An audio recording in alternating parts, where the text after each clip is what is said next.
With me now, Howard Samuels, a clinical psychologist treating addiction. Howard, thanks for coming in. And I want to pick up on Chris's report there, because you've experienced that addiction, like Chad. He didn't survive, you did. If you was heroin as well. Explain why it is so addictive and so hard to stop using. Heroin is like Pandora's box. It is the most amazing feeling when you shoot heroin. It's warm, it takes away your fears, it takes away your insecurities. It is amazing. But then it becomes Pandora's box. You need it, because once it starts to wear off after, let's say you use it every day for a week, okay? And you don't use it for a day, you start to get sick. You start to... Your body adjusts to the drug? Yes. Physically adjusts? Physically, okay? And if you don't have it, you get sicker. You get sicker. And every minute is like 2 hours. Every second is horrific. So the addict, myself included, during those days, would do anything to get the drug. I robbed family. I robbed my, family's apartments. It got to such a point that when my mother would open up the door and see it was me, there would be fear in my mother's eyes. And this is all opioids, or in general? In general, okay, because whether it's Oxycontin or whether it's heroin, it's all the same effect. So there is this ongoing crisis. It's been a crisis for a long time.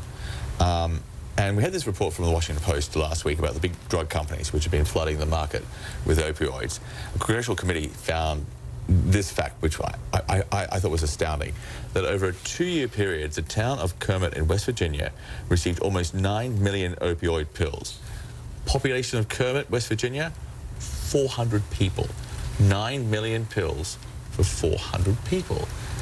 How does that happen? Very good question.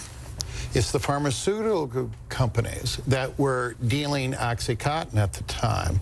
That's why Oxycontin was such a huge epidemic in those states. And, you could take the pill and you could put it in a spoon, you could, dissolve it, you could shoot it up, so it would be just like heroin. And the pharmaceutical companies have a lot of responsibility in this, because it was about greed and profit.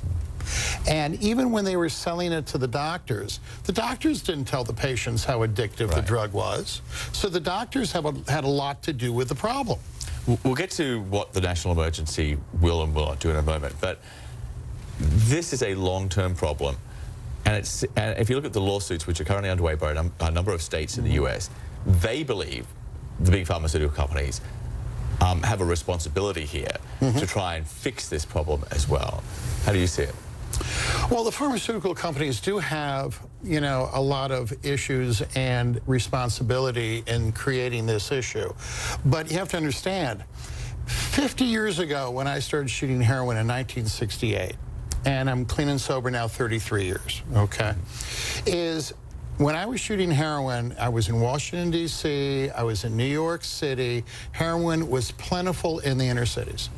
Wasn't in the suburbs. Right. Wasn't in the rural areas. Now we come to 50 years later. New Hampshire, Vermont, rural areas, suburbs, Ohio. All very white. All white. And it is plentiful. So the prescription drugs started this huge epidemic, but believe me, the epidemic was there to begin with. Hal, thank you for coming in. You're welcome. We appreciate it. Absolutely.